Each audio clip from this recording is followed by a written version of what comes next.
বিশ্বনবী বলেন ওই নারী পুরুষ ওটা বুদ্ধিমান, যে আখেরাতের জন্য কাজ করে আল্লাহর উপরে ভরসা করে।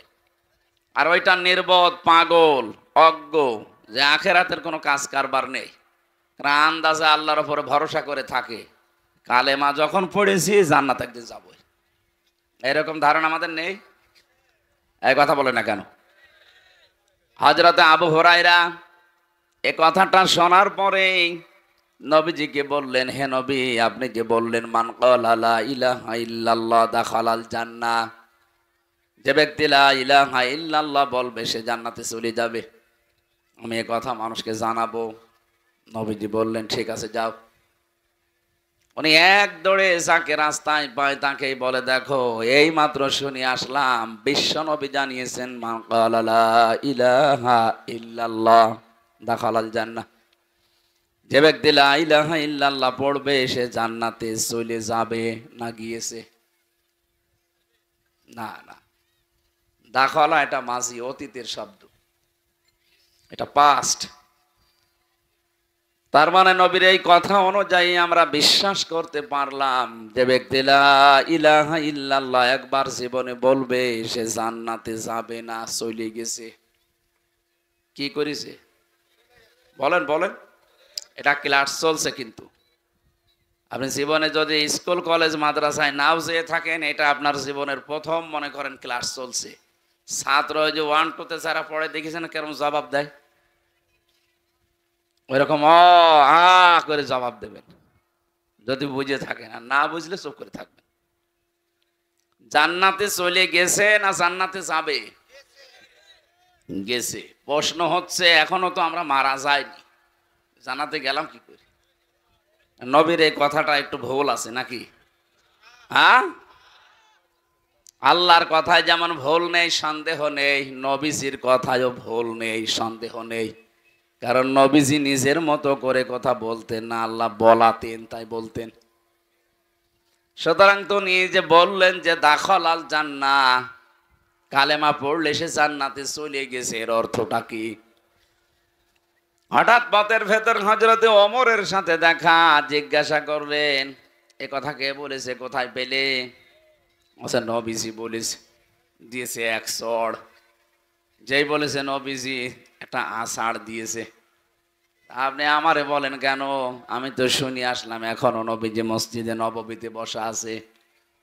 গেলেন, জিজ্ঞাসা করলেন হে নবী আপনি কি এই কথা বলেছেন? বিশ্ব নবী বলেন হ্যাঁ নাম আমি বলেছি। হযরত ওমর কিন্তু জ্ঞানী মানুষ ছিলেন, শিক্ষিত মানুষ ছিলেন, তিনি বিচক্ষণ ছিলেন।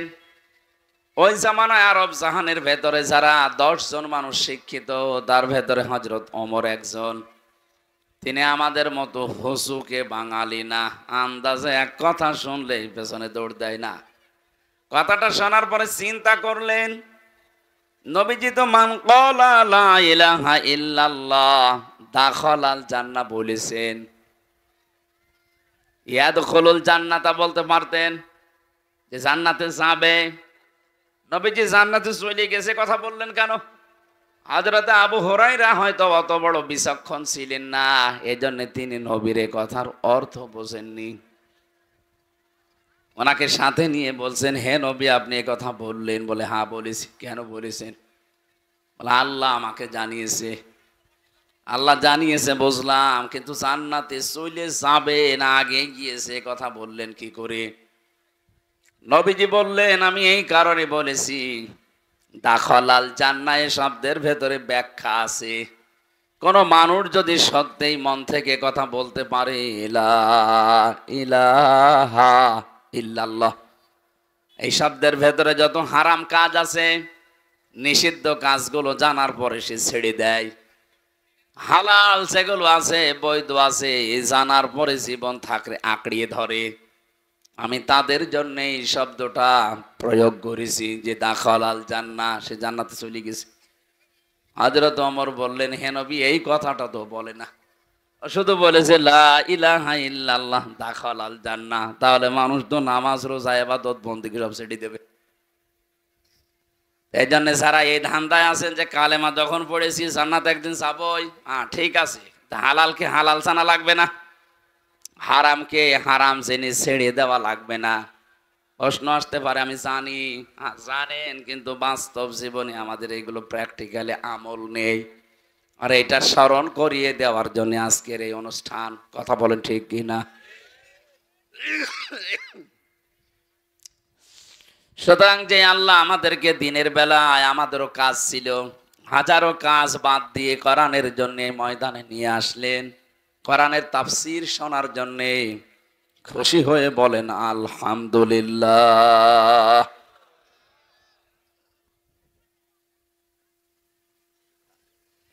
ঠিক আছে, দরুদ আর সালাম পড়ছে আমাদের নবী। কারণ কোন অনুষ্ঠান যদি আল্লাহর আরশে পৌঁছাতে হয়, এ পৃথিবীতে কোনো বাবার নামে পীর সাহেবের গুণগান করে আপনি পৌঁছাতে পারবেন না। অনুষ্ঠান যত বড় হোক ছোট হোক, যে কোনো ইবাদত বন্দিগি হোক, ওটা যদি আপনি মনে করেন যে এটা আমার আল্লাহর দরবারে কবুল হয়ে যাক, তাহলে ওটার আগে পরে দরুদ শরীফ পড়া লাগবে। কি পড়া লাগবে? আমরা যেটা একটু আগে পড়লাম না একবার, তাহলে বিশ্বাস করতে পারি এই অনুষ্ঠান যত ছোট হোক, মানুষ এই কয়জন হোক, এটা আল্লাহর দরবারে ইবাদত হিসাবে কবুল হয়ে গেছে। প্রশ্ন হচ্ছে, যে কথাগুলো বললাম আমি দরুদে, ওইগুলো আমার প্র্যাকটিক্যাল জীবনে থাকা লাগবে। কথা বলে না কেন? আমি বলি এক মুখ দিয়ে, অথচ আমার প্র্যাকটিক্যাল লাইফে এগুলো সেট করা নেই। আমি আন্দাজে এ মুখের চামড়ার মুখ হবে না, এর সাথে আরো দুইটা সম্পৃক্ত আছে। আপনার অন্তর দিয়ে বলা লাগবে এবং বাস্তব জীবন এটা দেখানো লাগবে। তাহলে কি বললেন আপনি একটু মিলান তো। আপনি কি মন থেকে দরুদ শরীফ পড়েছেন? তো বলেন না কেন?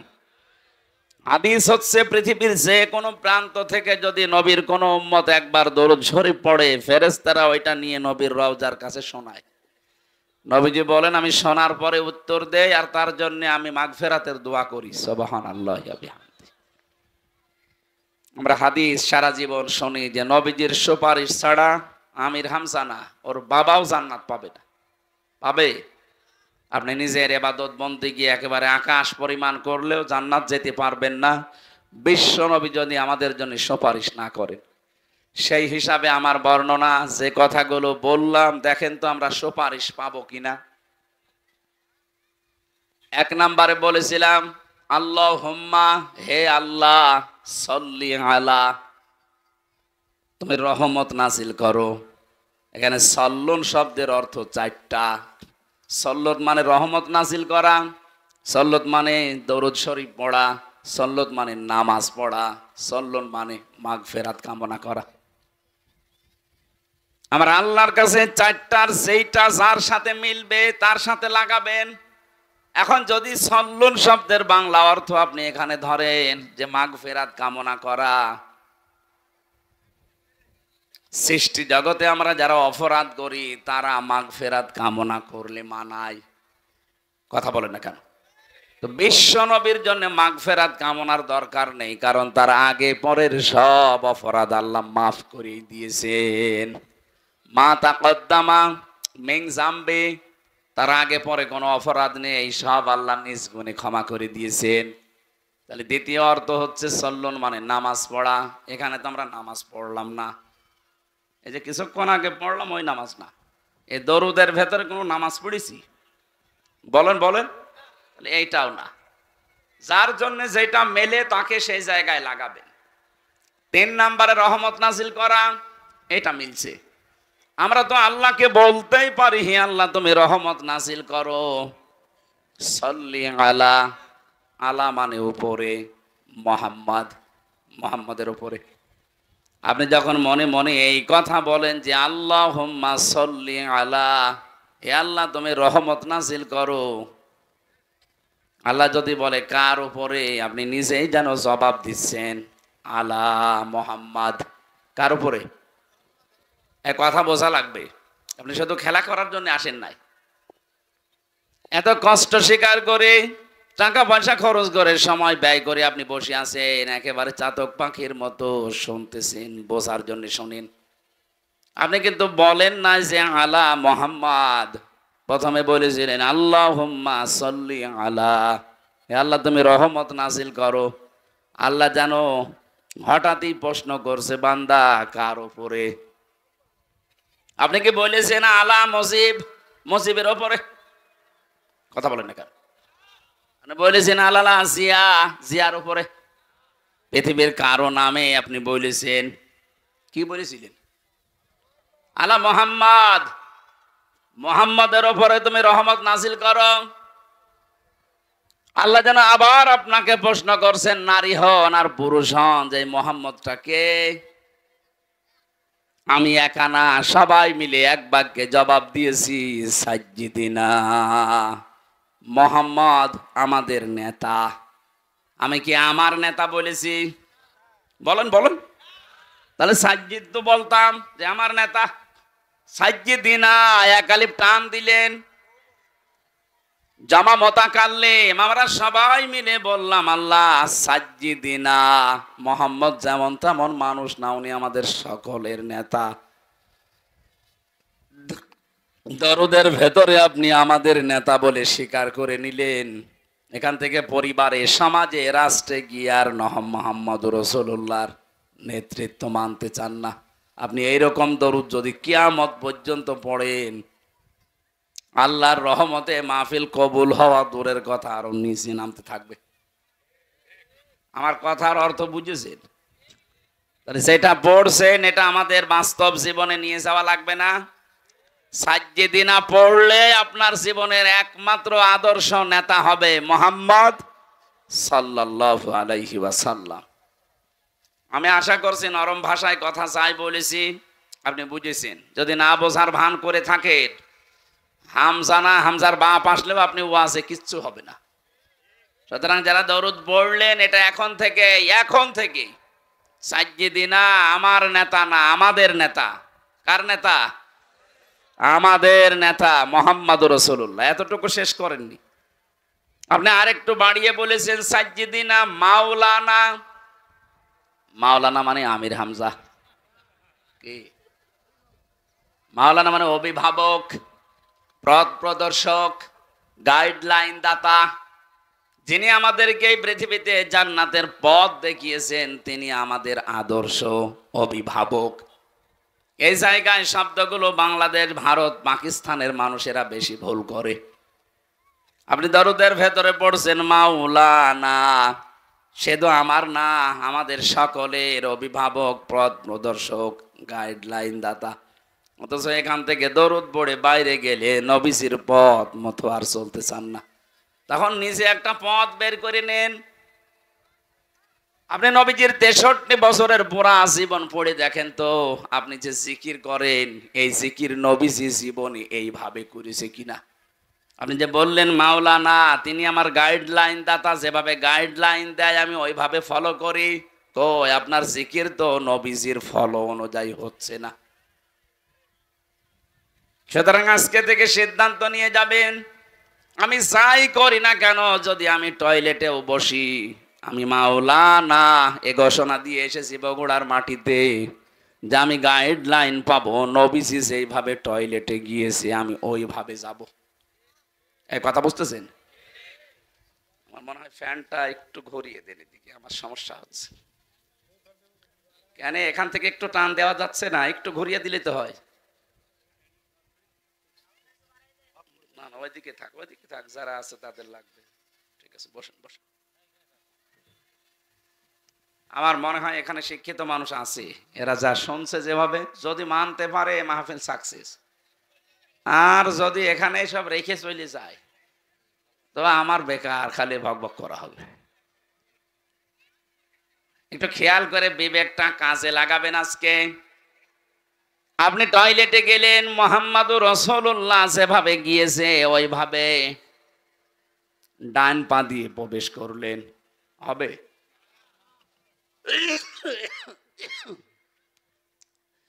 নবীজি জীবনে কোনদিন ডান পা দিয়ে টয়লেটে বসেছেন? বলেন বলেন। কি দিয়ে? আরো জোরে। বাম পা দেওয়ার সময় তিনি বলতেন আল্লাহুম্মা ইন্নী আউযু বিকা মিনাল খুবুসি ওয়াল খাবাইস। খুবসি না, খুবুসি, বহু বচন এটা। কারণ জিন শয়তান জিন পরি অনেক আছে, একটা না। পৃথিবীতে সবচাইতে বেশি শয়তান আনন্দ পায় নারী এবং পুরুষের লজ্জা স্থান দেখে। কারণ শয়তান যৌনবাদী ও যৌনতা ছড়াতে ভালোবাসে। আমরা যেহেতু সব জায়গায় পোশাক আশাক পরে থাকি, টয়লেটের সময়টা লজ্জাস্থান উলঙ্গ করা লাগে, উন্মুক্ত করা লাগে, এই জন্যেও ওখানে বসে থাকে। নবীজি শিখিয়েছেন ওখানে যাবার আগেই বলবা আল্লাহুম্মা, হে আল্লাহ, ইন্নি, অবশ্যই আমি, আউযু বিকা, তোমার কাছে আশ্রয় চাই, সাহায্য চাই, মিনাল খুবুসি ওয়াল খাবাইস, যত রকমের জিন পরি যা আছে দুষ্টু, ওরা যারা ওত পেতে আছে আমার লজ্জা স্থান দেখার জন্য আমি ওদের থেকে আশ্রয় চাই। বিশ্বনবী বলেন এটা পড়ার পরে যখন মানুষ টয়লেটে বসবে এই শয়তানের চোখে ধুলা লেগে যায়। তাহলে এখান থেকে একটা মাসলা বের হয়, শয়তান যৌনবাদী ও যৌনতা ছড়াতে ভালোবাসে। আমাদের যৌনাঙ্গ যতটুকু একজন পুরুষের জন্য এই নাভি থেকে শুরু করে হাঁটু পর্যন্ত ঢেকে রাখা এটা ফরজ। এটা কি? নামাজ পড়া যেমন ফরজ, একটা পুরুষের যদি পোশাক আশাক থাকে তাহলে তার নাভি থেকে হাঁটু পর্যন্ত মাস্ট বি ঢেকে রাখাই লাগবে। যদি এতটুকু কাপড় না থাকে তাহলে আপনার এই গুনাহ হবে না। কাপড়ই নেই, আপনি মাপ। কাপড় থাকলে মাস্ট বি এতটুকু ঢাকাই লাগবে। একজন পুরুষ মানুষ যদি নাভি থেকে হাঁটু পর্যন্ত ঢেকেও নামাজ আদায় করে তার নামাজ হয়ে যাবে। কিন্তু একজন মহিলা যদি নাভি থেকে হাঁটু পর্যন্ত ঢেকে নামাজে দাঁড়ায়, ওর নামাজ হবে না। না, হবে না। কারণ ওর ফরজটা আর একটু বেশি। ওর মাথার চুল যদি সেজদায় দিতে গিয়ে, রুকু দিতে গিয়ে দেখা যায় ওর নামাজ ভেঙে যাবে। এই জন্য মেয়েদের শাড়ি পরে আমার মনে হয় নামাজ শুদ্ধ হয় না। মেয়েরা যারা শাড়ি পরে নামাজ পড়েন এটা বাদ দেবেন, আপনি সালোয়ার কামিজ বানাবেন। আমার মনে হয় সালোয়ার কামিজে খরচও কম হবে, ফরজ পর্দাও আদায় হবে, নামাজও সুন্নত অনুযায়ী হবে। আমরা স্বামী যারা আছি তারাও বেশি যাব। কারণ 3000 5000 টাকা দিয়ে শাড়ি না কিনে ওই 450 500 টাকা দিয়ে সালোয়ার কামিজ বানানো হয়ে যায়। মেয়ে লোক তো ঝামেলা, ও ছাতা মানতে চাই না। হ্যাঁ, সম্মানিত মা বোনেরা, আপনার ফরজ মুখমণ্ডল, হাতের কবজি আর পায়ের পাতা বাদ দিয়ে পুরা শরীর আপনাকে ঢেকে রাখা লাগবে। নামাজের সময় অন্তত মাথার চুলটা যেন বের হয়ে না যায় কোনো ক্রমেই। শয়তান সবচাইতে বেশি আনন্দ উপভোগ করে তখন যখন দেখে কোনো মানুষের লজ্জা স্থান উন্মুক্ত হয়ে আছে। আর এইটা চালু করার জন্য 15.5 বছরে যারা দায়িত্বে ছিল, ডাইরেক্ট ইনডাইরেক্ট ওই মানুষগুলো সবচাইতে বেশি চেষ্টা চালিয়েছে। কয়েকদিন আগে একজন উপদেষ্টা হয়েছে, ও নিজের স্ত্রীকে দিয়ে সারা জীবন এই কাজ করাচ্ছে। ওর স্ত্রীর মাথায় তো বিশাল বড় একটা সালোয়ার কামিজ দেওয়া থাকে না? ওই যে সমস্ত সিনেমা, নভেল, নাটক, থিয়েটার বানিয়েছে, আপনি দেখেছেন এই যে bachelor, 3rd person singular number, আমি উপন্যাস পড়েছিলাম, বানিয়েছে। ওর নিজের স্ত্রীকে দিয়ে অভিনয় করিয়েছে। এখানে পরকীয়া প্রেম কি করে করা লাগে, সমকামিতা কিভাবে প্রমোট করা লাগে, এইগুলো উস্কে দিয়েছে সারাটা জীবন। সেই লোক এখন এই দেশের উপদেষ্টা। ওর সামনে যদি দায়িত্বে এভাবে থাকে, নিজের বউ না আপনার বউ দিয়ে করাবে তখন। এই জন্যই তো দেশে এখন ঝড় উঠতেছে, না এরে বাদ দিন। আপনি দরকার হয় ছাগলকে বসান, কিন্তু এরে বসানো যাবে না। 96% মুসলমানের দেশে যারা আল্লাহর নিষিদ্ধ কাজ পুরুষে পুরুষে নাকি বিয়ে করবে। বাড়ি যেয়ে কালকে বলবেন। আপনি টের পাচ্ছেন কোথায় যাচ্ছে? খালি নামাজ পড়ে রোজা রেখে কালো বোরকা পরে হাঁ করে থাকলে হবে? বাস্তবতা নেওয়া লাগবে না? আপনার মেয়ে কালকের দিন পরে নিয়ে চলে যাবে, বলবে যে না দেওয়া লাগবে।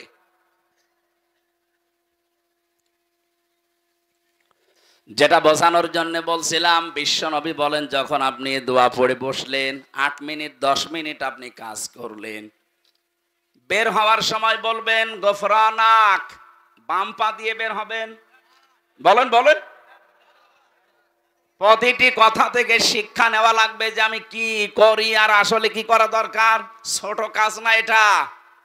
এইটাও নবীজি গাইডলাইন দিয়েছেন যে ডান পা দিয়ে এবার বের হবা, বাম পা দিয়ে বের হওয়া যাবে না। পৃথিবীর নিকৃষ্ট জায়গার ভেতরে যেহেতু একটা পায়খানা, কথা বলেন না কেন, যেন ওখানে যতক্ষণ থাকবেন বাম পা দিয়ে থাকবেন। বের হওয়ার সময় আপনাকে যেহেতু দুনিয়া আরেকটু ভালো জায়গায় যাচ্ছেন, ডান পা দিয়ে বের হওয়ার সময় মুখ বন্ধ করে থাকবেন না। প্রথমেই বলা লাগবে গোফরনাক, হে আল্লাহ আমি মাফ চাই। কেন? কারণ এই 8-10 মিনিট আমি তোমার কাছে ক্ষমা চাইতে পারিনি, আমি একটা কাজে ছিলাম, দয়া করে আমাকে তুমি মাফ করে দাও।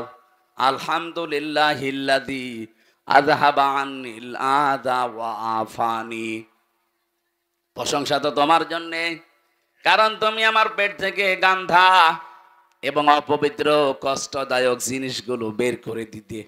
যদি তুমি না দিতে, এটা বের করার জন্য আমার আবার অপারেশন করা লাগতো। যাদের পাইলস হয়, অর্শ হয়, ফিস্টুলা হয়, আপনি দেখেছেন বাস্তবতা তার কারে কে বলে 10 মিনিট 8 মিনিট না, ঘন্টার পরে ঘন্টা লোকটা বসে আছে ওই রকম জায়গায়। আল্লাহ যদি সত্যি আপনাকে গান্ধা জিনিস বের করে না দিতেন, ওটা কেটে বের করে লাগার জন্য অপারেশন করা লাগতো। হাদিস পড়েছি, কোন মানুষ যদি সত্যি এই দোয়াটা পড়ার সময়, বের হওয়ার সময় আমল করতে পারে, এরকম কঠিন রোগ থেকে আল্লাহ তারে আস্তে আস্তে বাঁচিয়ে দেয়। জীবনে দোয়া অনেকে আছে পড়েই। আমার বোঝানোর বিষয় ছিল যে দোয়াটা পড়ে আসলেন, গেলেন, 8-10 মিনিট সময় কাটালেন, পড়াটা নবীজির গাইডলাইন মতো হয়েছে, এই জন্য পড়াটাই ইবাদত। কথা বলেন না কেন? এটা যে ইবাদত মানেন তো? আপনি মনে করছেন আমি 10 মিনিট টয়লেটে থাকলাম, এটা আবার ইবাদত হয় কি করে? হ্যাঁ, কারণ এই তরিকাটা রাসূলুল্লাহর। এই তরিকা যদি আপনি আব্রাহাম লিঙ্কনের মতো করেন, আপনি যদি জো বাইডেনের মতো যান আর বের হন, ডোনাল্ড ট্রাম্পের মতো যান আর বের হন, ওইটা তখন আর ইবাদত হবে না।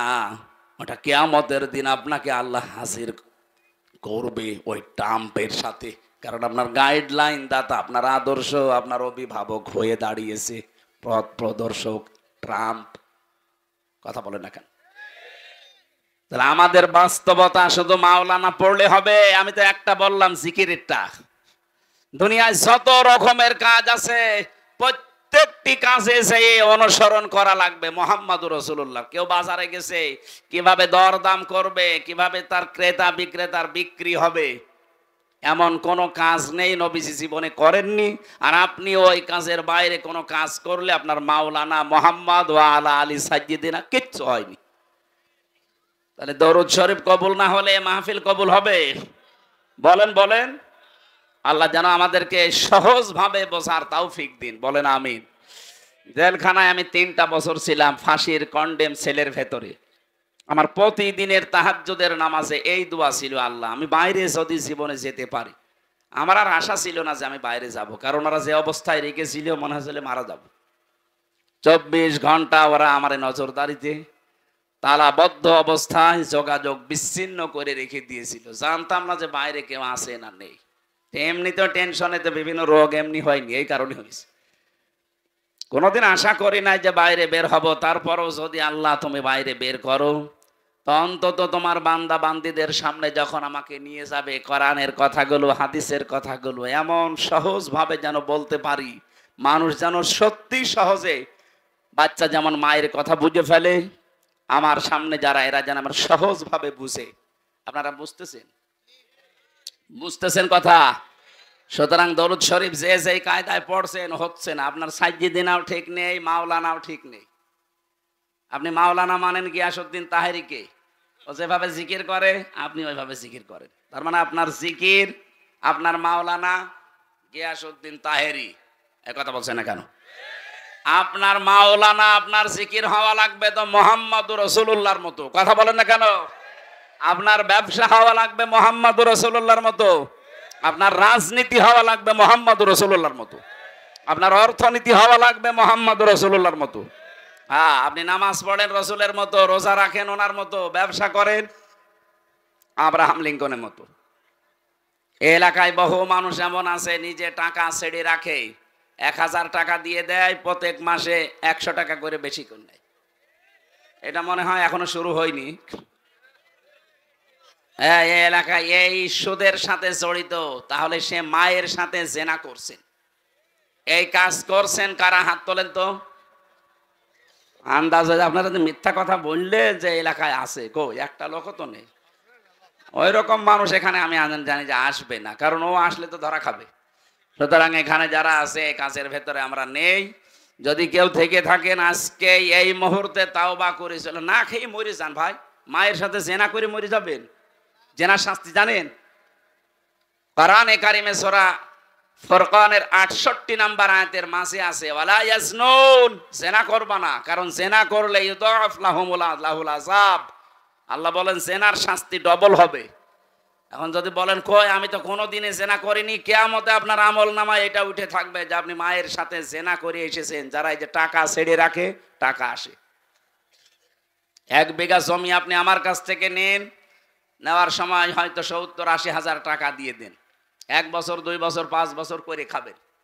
টাকা যখন ফেরত দেব, জমি তখন ফেরত নেব। এই সিস্টেম আছে না? এইটাও সুদ ভাই। এটার কি বলে বাংলায়? এগ্রিমেন্ট। সে যে এগ্রিমেন্ট তো ইংরেজি হয়ে গেল, বাংলায় কি বলে? বন্ধকি। এই কাজে এই যে যেহেতু এটা জমিন না, এই যে বিভিন্ন জমি আছে, এখানে 1 বিঘা জমি দিলে 60,000 70,000 টাকা নেয়।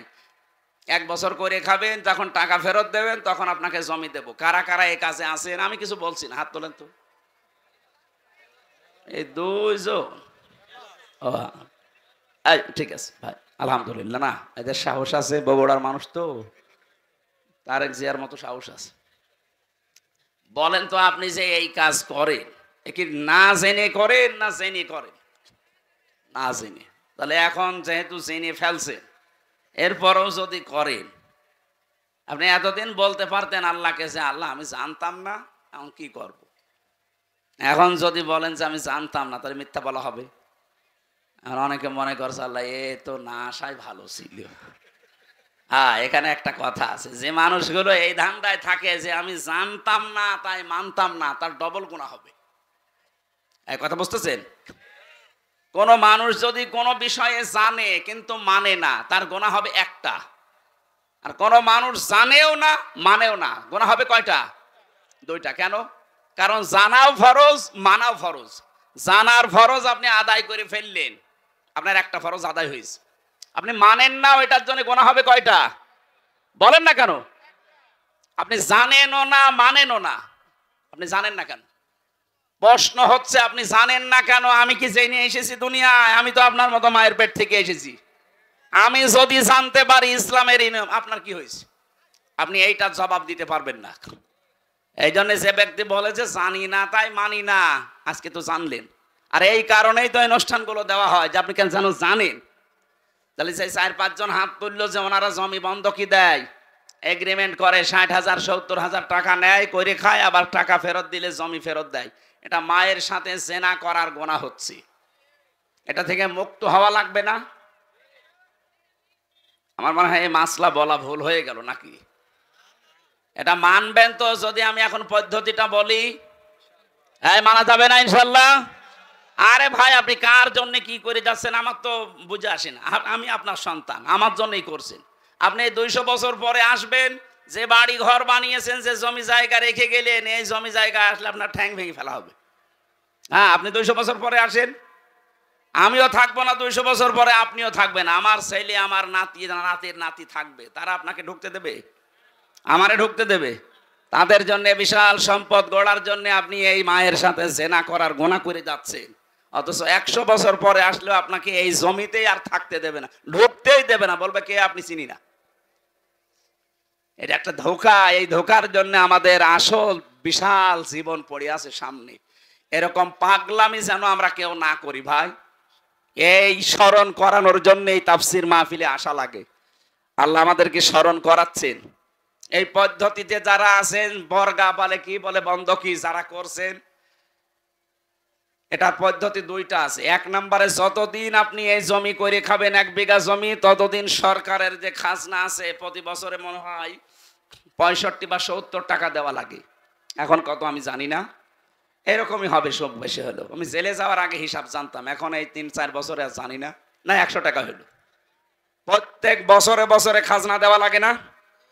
এই খাজনা যতদিন আপনি চাষ করে খাবেন এটা আপনি দেবেন। আর যখন ওরে 1 বছর 2 বছর 5 বছর পরে টাকা ফেরত দেবেন, ওই 70,000 80,000, তখন কমপক্ষে 8-10 হাজার টাকা কম নেওয়া লাগবে। এই সিস্টেমে যদি নিতে পারেন তাহলে জায়েজ আছে, তাছাড়া হবে না। এবার বলেন এই মাসলায় যদি কোনো কিছু জানার থাকে তাহলে আমি বলে তাফসিরে প্রবেশ করছি। বলেন এই পদ্ধতি যদি মানতে পারেন, এই দুইটা খাজনা দিয়ে দেবেন আর টাকা নেওয়ার সময় 8-10 হাজার কম নেবেন। আর একটা নিয়ম আছে ভাই, আমি শেষে আপনার প্রশ্নের জবাব দিয়ে দিচ্ছি। আর একটা নিয়ম আছে, যখন আপনি এই বাস্তবতায় যখন আপনি বলবেন যে আমি 10,000 টাকা দিলাম, প্রত্যেক বছরে বছরে আপনি 10,000 করে টাকা দেবেন, এই জমি আপনি কাজ কারবার যতদিন যা উপায় করে নিতে পারেন নিন। 1 বিঘা জমি থেকে 10,000 15,000 টাকা কামাই করা, উপায় করা, চাষ করে হোক আর যেভাবে হোক, অত কঠিন না। সুতরাং ইনসাফ যেন দুইজনেরই থাকে, সেই হিসাবে নেওয়া জায়েজ আছে। আমার কুষ্টিয়া মেহেরপুর চুয়াডাঙ্গাতে 1 বিঘা জমিতে সর্বোচ্চ 8,000 10,000 টাকা 1 বছরে দিয়ে দেয়। এইটা জায়েজ আছে। এটার আরবি নাম বাংলা নাম কি বলে আমি জানি না, খাই খালাসি। এইটা করবেন, এইটা মানুষ করতে চায় না বলে লস হয়ে যায়। ঠিক আছে, আপনার বিবেকে যা ধরে এখন থেকে আপনি তাই করেন, কিন্তু এই দোষ দিতে পারবেন না যে আমি জানি না তাই মানি না। আপনার ডবল গুনাহ হবে, আপনি ডবল গুনাহ করে যাবেন না। আজকে আমরা তেলাওয়াত কিতেও যে আয়াত পড়েছিলাম সূরা নিসার 36 নম্বর আয়াত। আমাদের আলোচনার বিষয় আজকে হক, স্বামী স্ত্রীর হক, মা বাবার হক, প্রতিবেশীর হক, এবং কি কাজের ছেলে মেয়ে যারা কাজ করে খায় বাড়িতে দোকানে, এই সমস্ত মানুষের হকের কথাও কোরআনের এই আয়াতের ভেতরে আছে। প্রত্যেকটি জিনিসের উপরে আপনার হক আছে, আর কিয়ামতে এই হকগুলো সম্পর্কে আল্লাহ আপনাকে স্ব আকারে প্রশ্ন করবে। আল্লাহ আমাদের যেন প্রশ্ন করে আটকাতে না পারেন, সেই জন্য এটা তেলাওয়াত করলাম। আমি সহ প্রত্যেকে এবার প্রবেশ করছি। আল্লাহ রাব্বুল আলামিন বলেন, ওয়া'বুদুল্লাহা ওয়ালা তুশরিকু বিহি শাইআ। হে পৃথিবীর মানুষেরা, তোমরা আল্লাহর ইবাদত করো, আমি আল্লাহর সাথে কাউকে শরীক করবা না। প্রশ্ন আসতে পারে, ইবাদত তো করি, কি করেন আপনি?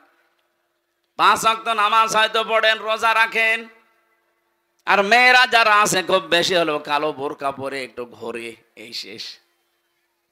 ইবাদত এতটুকু শব্দ না, এটা ব্যাপক অর্থবোধক একটা শব্দ। কোন মানুষ যদি মানুষের সাথে কথা বলে, এইটাও ইবাদত। আকুলু লিন্নাসি হুসনা। কেউ যদি মানুষের সাথে একটা ভালো কথা হাসি মুখে বলে, নবীজি বলেন এইটার দ্বারা তার একটা সাদগা দেওয়ার সওয়াব হয়। কত মানুষ আছে কথা বলতে চায় না, গোমরা মুখ, চুপ করে থাকে, কথাবার্তারা এমনকি দুনিয়ার কোন স্বার্থের কারণে কথা বন্ধ পর্যন্ত করে দেয়। মুরগিতে ধান খেয়েছে, এতটুকু একটা অপরাধ, এই নিয়েও মাসের পরে মাস ঝগড়া, কথা বলে না, এমন মানুষ নেই দুনিয়ায়। আপনি যদি মারা যান, এই অবস্থায় 3 দিন পার হয়ে যায়, দুনিয়ার কোন স্বার্থ নিয়ে কারোর সাথে গন্ডগোল, মারামারি, ঝগড়া ঝাঁটি, মরে গেলেন 3 দিন পর, আপনি বেঈমান হয়ে মরবেন, ঈমান নসিব হবে না। আমি তো জানি 3 দিন না, 3 বছর না, 30 বছর কথা বলে না ঠুনকো একটা বিষয় নিয়ে, এই কথা বলছে না কেন? আর এগুলোর সব চাইতে পেছনে কলকাঠি নাড়াচ্ছে শয়তান, আর শয়তান মেয়েদেরকে দিয়ে এটা খেলায়, কারণ মেয়েরা শয়তানের জাল। ওরা যখন বেপরদায় চলে, শয়তান বলে ওদেরকে আমি জাল হিসাবে ব্যবহার করি। আর দেখবেন এই সমস্ত মহিলারা এগুলো তাল পাল লাগায়। সেই এলাকাতে দেখবেন এই যে তালাতালি করা, এর কথা ওর কাছে লাগানো, মানুষের সম্পর্ক নষ্ট করে দেওয়া একটা গুনার কাজ। এটা যখন বেশি চালু হয়ে যায় কোনো এলাকার ভেতরে, ওই এলাকার মানুষ ভালো হয়ে গেলেও তাদের দোয়া কবুল বন্ধ হয়ে যায়। মুসা আলাইহিস সালামের জামানায় একবার বৃষ্টি বন্ধ হয়ে গিয়েছিল বহুদিন। তিনি তার উম্মতদেরকে নিয়ে এরকম একটা ময়দানে দোয়া করলেন, 2 রাকাত নামাজ আদায় করে, রব্বুল আলামিন বৃষ্টি বন্ধ হয়ে গেছে। এগুলো নাই আমার উম্মত, আমার তো কষ্ট লাগে, কিন্তু এদের তো আমি বানাইনি, তুমি বানিয়েছো, তুমি তো মালিক, তোমার কষ্ট লাগে না, বৃষ্টি দাও। তিনবার মোনাজাত করলেন, আল্লাহ বলেন হাত ফেরাও, বৃষ্টি হবে না।